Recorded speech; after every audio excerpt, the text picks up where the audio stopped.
ദുനിയാവിൽ പെണ്ണുങ്ങൾ എത്രമാനം വലിയടങ്ങാറായിട്ടാണ് ഞാൻ ആലോചിച്ച് നോക്കുന്നുണ്ട്. പെണ്ണുങ്ങളെ സംബന്ധിച്ച് വളരെ ഇതാണ്. അവർക്കൊരു പുറത്തിറങ്ങണമെങ്കിൽ തന്നെ അവറത്ത് മറക്കാൻ ഒരു പണി ഞങ്ങൾ ആലോചിച്ച് നോക്കുകയാണ്. ശരിക്ക് അള്ളാനെ പേടിച്ച് ജീവിക്കുന്ന ഒരു പെണ്ണാണെങ്കിൽ ശരിക്കും മുഖടക്കം മറക്കണം എന്നാണ് നമുക്ക് ഖുർആനിലൊക്കെ കാണാൻ കഴിയുന്നത്. നമുക്കെത്താ ഇൻസൈഡോ ടീഷർട്ടോ, ഇപ്പോൾ ടീഷർട്ടും പിന്നെ ജീൻസൊക്കെ ഓലും ഇടുന്നുണ്ട് പെണ്ണുങ്ങൾ. ഇപ്പോൾ ഓലത് അതിനും തോന്നുന്നുണ്ട്. ഇപ്പോൾ ഓക്കെ ഇപ്പം അതിന് ഞങ്ങളൊക്കെ ഓതുന്നെന്ന് ആണുങ്ങളെ വേഷം പെണ്ണുങ്ങൾ ധരിച്ചാൽ പ്രശ്നമാണ്. അത് ഭയങ്കര ഹറാമാണ്.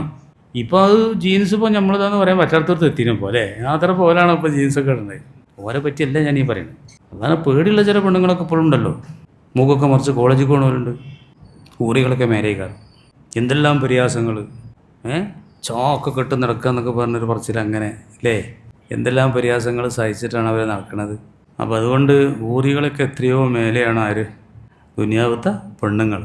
പിന്നെ ഇവിടുത്തെ ഈ സ്വഭാവം ഒന്നും അവിടെ ഉണ്ടാവില്ല പെണ്ണുങ്ങൾക്കേ. അതുകൊണ്ട് ഇതേ പെണ്ണിനെ തന്നെ ദുനിയാവിൽ കിട്ടാൻ വേണ്ടി ഇത് വരുന്നുള്ളൂ. ഈ ഭാര്യയും ഭർത്താവും മക്കളും ഒക്കെ അവിടെ അങ്ങനെ കുടുംബസമേതം ഒരാളും മിസ്സാവാതെ, അതാണ് ദ്വാ. അതിനാണിപ്പം നമുക്ക് വേണ്ടി ആര് ദ്വാരക്കണത്? അർശനെ വഹിക്കണ മലക്കളൊക്കെ ദ്വാരക്കണതിനും വേണ്ടിയാണ്. നീ കേട്ടോളി.